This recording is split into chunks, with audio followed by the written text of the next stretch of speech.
Almost Kidnapped by Drake and Isfasentiist. This happened a few years ago during my first year of university. I'm from the UK and I studied in York, which is generally considered to be a pretty safe city. I was with my friends on a night out clubbing, and as often happens on the nights out, I lost them. I was tipsy but by no means drunk, and at this point my friends weren't answering their phones and I'd had enough of it, so I decided to walk home. My house was only about 20 minutes from town and we always walked home, so I didn't think anything of walking home alone. So I was walking and this guy starts walking next to me. He was Asian and maybe around 24, so not that much older than me. I was 19 at the time. York is a pretty friendly city and tipsy students talk to each other pretty often, so I just assumed he was like me, just another alcohol-infused person on his way home. He started chatting to me about the usual stuff, asking what I studied and stuff like that. We'd only been walking a couple of minutes when he started asking if I had a boyfriend. At this point, I started feeling uncomfortable.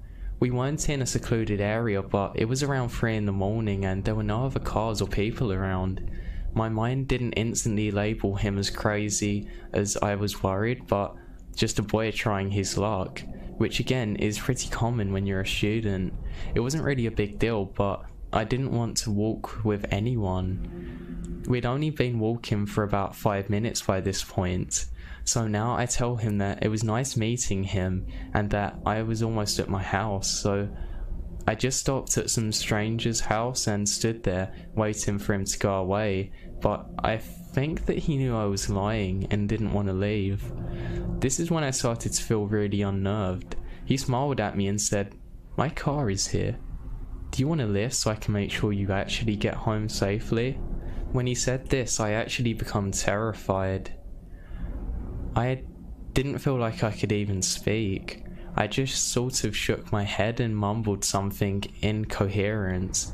Next, he comes right over to me and grabs my arm, saying he just wants to help me get home. I remember feeling numb and like I wasn't a part of my body anymore. I felt as though I was watching it happen at somebody else's expense, not to me.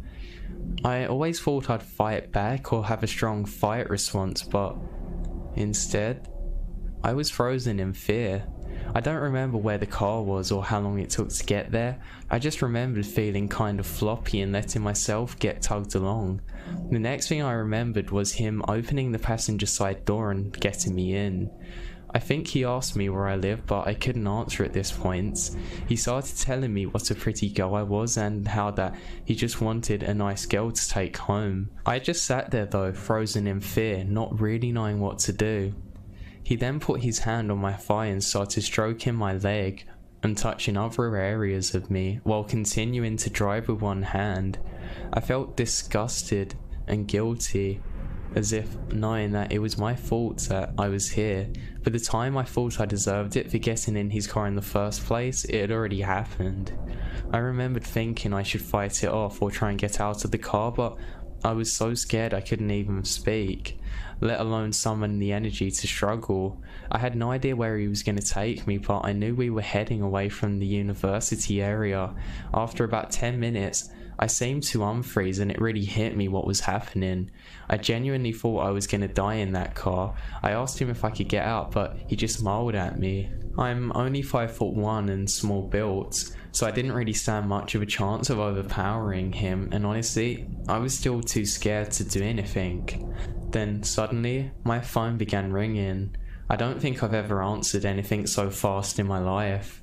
It was one of my housemates, and it was the one that I went out with earlier, asking if I wanted to meet her in a takeaway. I didn't even look to see how the guy was responding, but the next thing I know, he was pulling over and telling me to get out.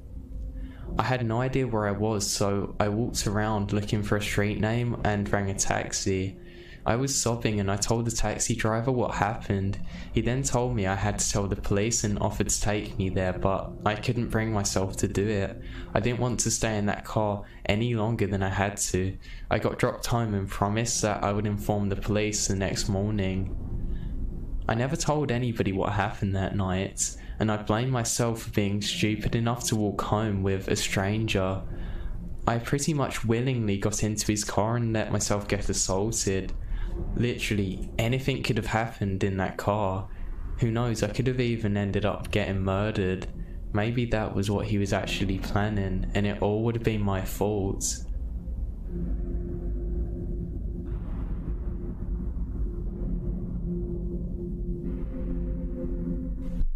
We Had Too Many Windows by Unicorn Rainbow Tears. So this is something that happened a few years ago, but I didn't consider sharing it until now.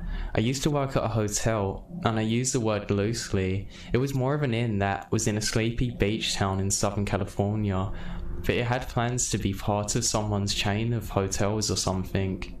The property was very small but in a seriously idealistic location, so it was close enough to the water to be expensive but not big enough to have more than one front desk employee working there at a time.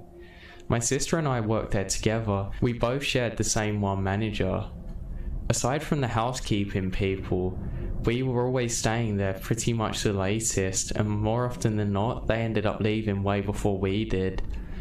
You'd be very unfortunate to be working the front desk at night. I used to work in the mornings, which is a lot more hectic considering checkouts at this particular property were pretty tough. We also didn't have a lot of things like dishwashers, so you had to do everything by hand. My sister worked at nights and I took the mornings. The area didn't have a lot of crime. There was just something about the way the front desk area looked though. We had the front desk and in front of it would be the breakfast area. It had tons of windows and that meant that you could very easily see into the ocean and into the garden, as well as up the stairs that come up into the lobby. In the daytime, it was charming. By night, it was always unsettling to me, especially since if you worked through the night shift, you had to stay till like 11 PM at night without even closing the front door.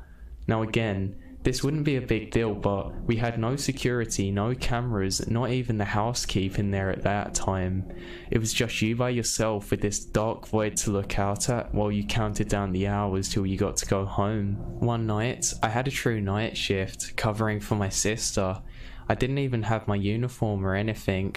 It was kind of unexpected.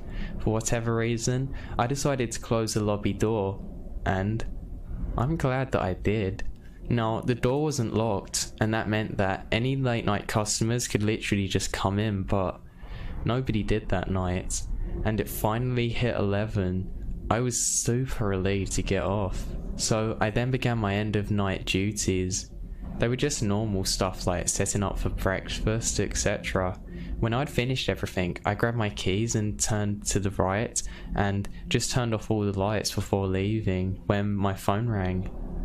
My gut tense for a second, only because of how loud it was, and I was surprised. We were supposed to forward the calls to our manager's phone in case somebody got locked out of their room and had to come down and needed help. Now, there's no electric plastic keys used here, so it was just old-fashioned metal keys. I quickly managed to calm myself down, however, but I was more annoyed than anything and stepped around the desk to answer the phone. I gave the "thank you for calling, this is how can I help you" line, as best I could for anybody being annoyed, that is, though. At first, there was nothing. Nobody said a word on the other end. I said hello, asking if anyone was there. I thought it was a dead call or a digital mess up or something, but I could hear the ocean on the other side. Now, it was a particularly windy night, so the waves were louder than usual. I just hung up. I then just went to leave again, and the phone rang for a second time. I picked up and gave the same line, and finally got a response. "Is there any rooms available?" He didn't sound drunk. If anything, he sounded collected. The place was next to a bar, so if it was just somebody drunk, I would have known, but he sounded calm, like unnervingly calm. "Oh sir, I'm sorry, we're closed for the night," I replied. It's not common for someone to find